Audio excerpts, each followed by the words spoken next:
l'invitation. Et surtout, je tiens à remercier le professeur Emmanuel pour cette journée intéressante. On va essayer de parler des otagiques chez l'enfant. Donc, concernant la douleur, elle est persistante elle est présente chez l'enfant dès sa naissance. Sa prise en charge elle est obligatoire, donc c'est une obligation morale, éthique et légale. L'évaluation de la douleur est systématique chez l'enfant, en utilisant des échelles d'auto-évaluation en fonction de l'âge et en fonction de la compétence de l'enfant. La douleur doit être évaluée après un traitement otagique pour s'assurer de l'efficacité du traitement otagique. Les otagiques doivent être utilisés chez l'enfant à des heures fixes. Et bien sûr, en ce qui concerne l'association, il faut toujours penser à associer les otagiques selon les paliers de l'OMS, palier 1, 2 et 3. On peut utiliser même des otagiques qui ne sont pas classés par palier chez l'enfant. C'est tout. En commençant par les otagiques du palier 1, le paracétamol et les ARNS. Donc, dans de nombreuses situations douloureuses, lorsqu'on utilise le paracétamol seul ou bien les ARNS seuls, on trouve des difficultés pour avoir une efficacité par rapport à une analgésie suffisante. Par rapport à ça, il faut toujours penser à associer les deux à la fois, le paracétamol morphinique, dès que la douleur est intense. En ce qui concerne les otagiques du palier 1, la voie orale est toujours privilégiée. Et en ce qui concerne le traitement suppositoire, surtout le paracétamol et l'acide muflinique, les muflurines, ont une absorption intrarectale vraiment médiocre, vraiment faible et à ne pas utiliser chez l'enfant. En ce qui concerne le paracétamol, plusieurs présentations dans plusieurs formes galéniques, la voie orale, la voie suppositoire et la voie IV. En ce qui concerne la voie orale, la dose est de 15 mg kg chaque 6 heures. Donc on peut commencer toujours par une dose de charge initiale de 30 mg kg chaque 6 heures, sans dépasser 80 mg kg de jour. En ce qui concerne le suppositoire, c'est une absorption intrarectale vraiment médiocre, avec une action retardée et aléatoire, et selon la nécessité de passer à des doses vraiment élevées, plus que la dose orale, plus que 15 mg kg chaque 6 heures. C'est pour cela que le suppositoire paracétamol est à éviter. En ce qui concerne la voie IV, il est possible, lorsqu'il s'agit, lorsqu'on voulait chercher un effet rapide, otagique, la dose c'est 15 mg kg chaque 6 heures, mais il faut penser toujours à réduire les doses chez le nouveau-né et chez le prématuré jusqu'à 7,5 mg kg chaque 6 heures. En ce qui concerne le paracétamol, toujours, c'est une otagique de première intention. Il a l'AML dès la naissance pour son effet otagique et antipyrétique. Ses besoins, toujours, il faut penser à associer le paracétamol avec les ANS, sinon avec les morphiniques mineurs ou majeurs, palier 2, palier 3. On peut associer la morphine directement au paracétamol sans passer obligatoirement du palier 2. Si on voulait chercher un effet rapide, on peut utiliser la voie IV, mais il faut faire attention à la dilution. Pour la prescription, il faut essayer toujours de prescrire le paracétamol en milligrammes et en millilitres. Le deuxième médicament otagique du palier 1, c'est les ANS, les anti-inflammatoires non stéroïdiens. Concernant les ANS, ont une efficacité otagique supérieure à celle du paracétamol, supérieure à celle de la codéine, même supérieure à l'association paracétamol-codéine, surtout au post-opératoire, ou bien pour traiter une douleur traumatologique ou bien une douleur de la médecine. En ce qui concerne les effets secondaires des ARNS chez l'enfant, sont vraiment exceptionnels lorsqu'on maîtrise les contre-indications ou les précautions d'utilisation. Mais en ce qui concerne les notes à retenir, en ce qui concerne les contre-indications des ARNS, jamais d'ARNS c'est varicelle, jamais d'ARNS en cas d'infection bactérienne sévère, jamais d'ARNS en cas de risque hémorragique important ou bien trouble de la coagulation, et il faut faire attention à la déshydratation de l'enfant. Les ARNS, lorsqu'on administre les ARNS sur les déshydratations, ça peut provoquer une insuffisance rénale aiguë fonctionnelle. Donc il faut toujours aller à corriger la déshydratation avant d'administrer les ARNS. Bien sûr, en ce qui concerne l'utilisation des inhibiteurs de la pompe à proton de façon systématique, n'est pas recommandé chez l'enfant en cas d'utilisation d'ALS comme antalgique. On va commencer par l'ALS de référence en pédiatrie, c'est l'ibuprofène, avec plusieurs formes galéniques par voie orale. Pour toutes les présentations, donc la dose c'est 7,5 mg kg chaque 6 heures, chaque 6 à 8 heures, sinon 10 mg kg chaque 8 heures, sans dépasser la dose max qui est 30 mg par kilo par jour. L'ibuprofène la même à partir de l'âge de 3 mois pour les douleurs donc légères à modérées, donc d'origine vraiment variable. Deuxième ALS, c'est le kétoprophène, le prophénide, avec sa forme orale et sa forme injectable. La dose pédiatrique est de 0,5 à 1 mg par kilo chaque 8 heures. La même pour la forme orale sirop à partir de l'âge de 6 mois chez l'enfant pour son effet antipyrétique, mais peut être utilisé comme un produit antalgique chez les enfants de nourrissons de plus de 6 mois. La forme comprimée est réservée à l'enfant de plus de 15 ans bien adulte. La forme est à partir de l'âge de 15 ans, mais en absence d'un ALS IV, ayant la même en pédiatrie, on peut utiliser le kétoprophène dès l'âge d'une année comme un produit antalgique par voie IV. L'acide nucléique, ou bien le nucléoride, par rapport à deux formes existantes au marché, donc la forme gélule et la forme suppositoire. La forme gélule à partir de l'âge de 2 ans, donc à la dose de 4 à 6 mg kg chaque 8 heures, et la forme suppositoire à partir de l'âge de 6 mois, mais il faut faire attention à la forme suppositoire. Le suppositoire de nucléoride présente une absorption intrarectale vraiment médiocre et il n'est pas recommandé d'utiliser le nucléoride chez l'enfant pour traiter sa douleur. Le diclofenac, dans deux formes pédiatriques, la forme orale et la forme suppositoire, la dose est 1 mg kg chaque 8 heures. En ce qui concerne la même l'autorisation de mise au marché, pour les comprimés de 25 mg à partir de l'âge de 6 ans, pour les comprimés de 50 mg à partir de l'âge de 12 ans, et pour les suppositoires à partir de l'âge de 4 ans. L'absorption de diclofenac en intrarectal est meilleure que celle de l'acide nucléique. C'est donc le seul ALS utilisable en pédiatrie par voie intrarectale. L'acide acétylsalicylique, l'aspirine, dans sa forme orale et injectable, la dose c'est 10 à 15 mg par kilo chaque 6 heures. Il a la même à partir de l'âge de 3 mois, mais il faut faire attention à l'aspirine. Attention aux contre-indications, jamais dans la semaine préopératoire et jamais en cas de trouble de la coagulation. Après les antalgiques du palier 1, on a les antalgiques du palier 2. Bien sûr, les antalgiques du palier 2 sont des morphiniques, mineurs. Il est recommandé chez l'enfant d'associer toujours un antalgique de palier 2 avec un antalgique ou bien deux antalgiques de palier 1. Mais jamais d'association avec de la morphine, avec le palier 3. Leur puissance antalgique est modérée. En cas d'inefficacité, il faut toujours penser à passer rapidement à la morphine. En ce qui concerne les morphiniques, en particulier les morphiniques palier 2, ne sont pas recommandés pour traiter la migraine et pour traiter les douleurs d'origine psychogène. Vu la restriction d'utilisation actuelle de la codéine, qui est un antalgique de palier 2, depuis août 2013, donc le recours à la morphine devient plus rapidement d'auparavant.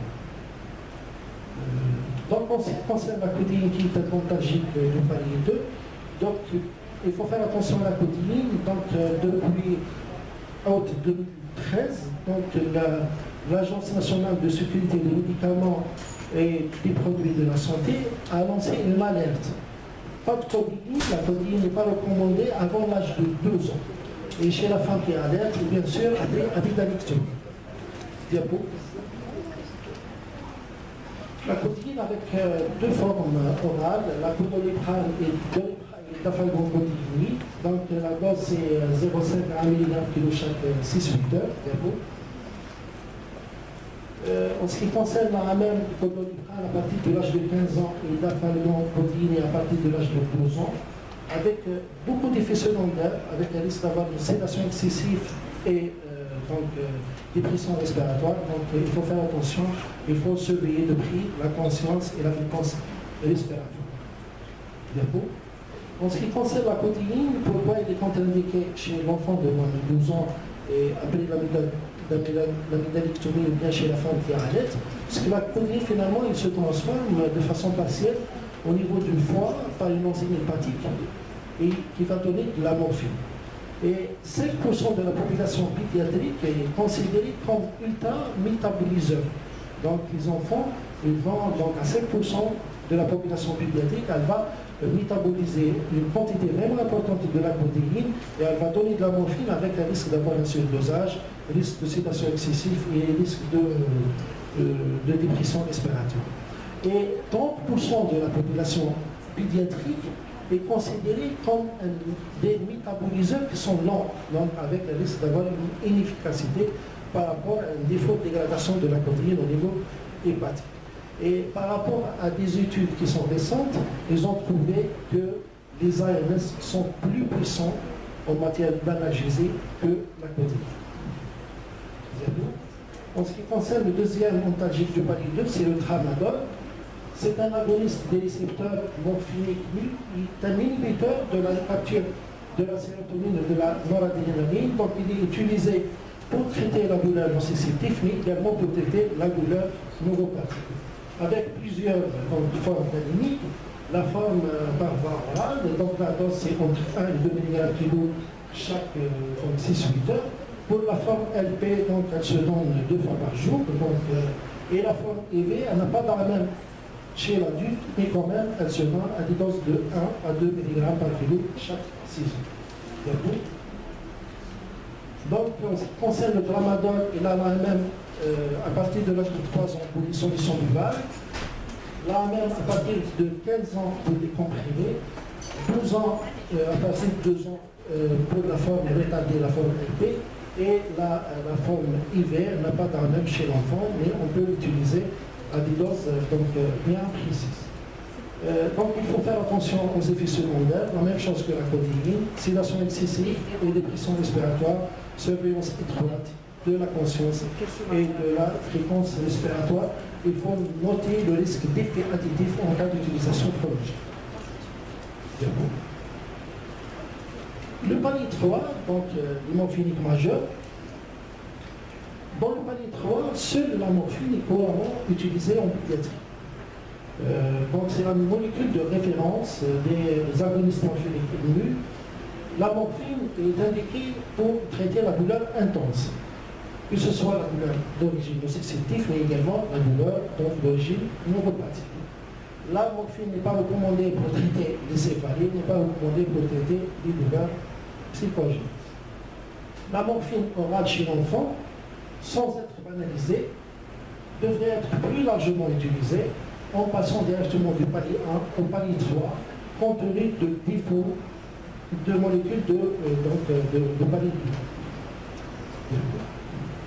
La morphine est utilisable dès la naissance, mais avec des doses plus ou moins faibles, à des demi-doses, pendant les 6 premiers mois de la vie de l'enfant, car la pharmacocité de celle de l'adulte entre 1 mois et 6 mois. La posologie de départ est indiquée, mais elle doit être augmentée jusqu'à l'efficacité. Il n'y a pas de dosage maximal. La posologie a atteint des celles qui soulagent la douleur sans entraîner trop d'effets secondaires. Avec plusieurs formes, la morphine chez l'enfant, donc la morphine orale, la libération immédiate, la libération prolongée. En ce qui concerne la morphine orale, la libération immédiate, donc le délai d'action c'est 30 à 60 minutes, la durée d'action c'est 4 heures, la dose initiale c'est 0,2 mg/kg chaque 4 heures. En cas de douleur intense, très intense, on peut commencer par une dose de charge plus élevée, 0,4 à 0,5 mg/kg. En cas de douleur persistante, très intense, il faut penser aux titrations de la morphine orale donc 0,2 mg kg chaque 36-60 minutes jusqu'à une analgésie suffisante. La même de morphine aura la libération immédiate à partir de l'âge de 6 mois pour les solutions et à partir de l'âge de 6 ans pour les comprimés. Toujours, il faut faire attention aux effets secondaires, à la sédation et à la dépression respiratoire. En ce qui concerne la morphine orale à libération prolongée, donc le délai d'action c'est 2 à 4 heures, la durée d'action c'est 12 heures, donc il se donne 2 fois par jour. En ce qui concerne la dose, c'est la dose totale par jour de la morphine à libération immédiate est partie en 2 prises par jour. Là même, donc pour la morphine orale à libération prolongée, c'est à partir de l'âge de 6 mois. Mais on peut utiliser la morphine à libération prolongée avant l'âge de 6 mois, mais en milieu hospitalier. Finalement, la morphine à libération prolongée est le plus souvent prescrite en relais de la morphine à libération immédiate une fois l'analgésie est obtenue. En ce qui concerne la morphine IV, on peut l'utiliser dès la naissance, avec toujours une titration. On va commencer par une dose de charge de 50 à 100 50 à 100 microgrammes par kilo, donc sans dépasser les 4 mg. Et par la suite, on peut donner de 25 gamma kilo, donc chaque 5-10 minutes jusqu'à une analgésie efficace. En ce qui concerne l'AMM, donc pour la voie IV, donc on peut donc utiliser la morphine dès la naissance de l'enfant, avec une surveillance étroite vu les effets secondaires. En cas d'effet secondaire vraiment néfaste, ne pas oublier à utiliser l'antagoniste de la morphine à faible dose, soit l'alloxone, soit l'admifine. On peut utiliser chez l'enfant d'autres antalgiques qui ne sont pas classés par palier. On peut citer l'ifropam, l'acupan, bien que la même, donc c'est à partir de l'âge de 15 ans, mais on peut utiliser chez l'enfant, donc à la dose de 0,3 mg par kilo chaque 48 heures. La voie Perrance est possible, mais pas d'étude récemment. Donc là même à partir de l'âge de 15 ans, et on peut utiliser chez l'enfant, on doit respecter seulement les contre-indications qui sont surtout la convulsion, la maladie épileptique et le glaucome. Le spasfon, donc avec sa forme orale, donc du comprimé à la dose de 6 mg par kilo par jour, ou bien la voie injectable, la dose c'est 0,5 mg par kilo chaque 4-6 heures, donc tout âge confondu. Par contre, en ce qui concerne les comprimés de 160 mg sont réservés uniquement à l'adulte. Les corticoïdes avec une large utilisation en soins palliatifs chez l'enfant, donc par rapport à son effet anti-inflammatoire et anti-angiogène. En conclusion, pour traiter la douleur de l'enfant, il est primordial la présence des parents. Il est primordial de se mettre en relation avec l'enfant, avec ses parents, et de communiquer avec l'enfant de façon chaleureuse. L'objectif du traitement est d'obtenir un soulagement rapide et durable de la douleur. Toujours, il faut combiner les méthodes non pharmacologiques pour traiter la douleur qui sont validées, qui sont prouvées leur efficacité, comme l'hypnose, la relaxation, la présence des parents, etc. Il faut toujours adapter d'emblée l'intensité de la douleur. Donc on peut passer par rapport à une douleur intense chez l'enfant, on morphine directement, palier 2 ou palier 3. Donc il faut mettre à l'esprit que l'hémophénique ne traite pas la douleur psychogène, ne traite pas la céphalie, ne traite pas la migraine. Combiner toujours les antalgiques entre eux, donc il faut penser toujours à associer le palier 1 avec le palier 2 ou bien le palier 1 avec le palier 3. Privilégier toujours la voie orale ou bien la voie IV. Il faut éviter le suppositoire, il faut éviter la voie subcutanée, la voie liaise, sauf si l'enfant ne dispose pas de voie vineuse ou si la voie orale est impossible par rapport à l'existence de vomissement. Il faut toujours l'évaluer avec l'utilisation d'antalgiques pour s'assurer de son efficacité en prenant compte le délai, de l'efficacité de l'ontagique selon la voie d'administration. Et merci pour votre attention.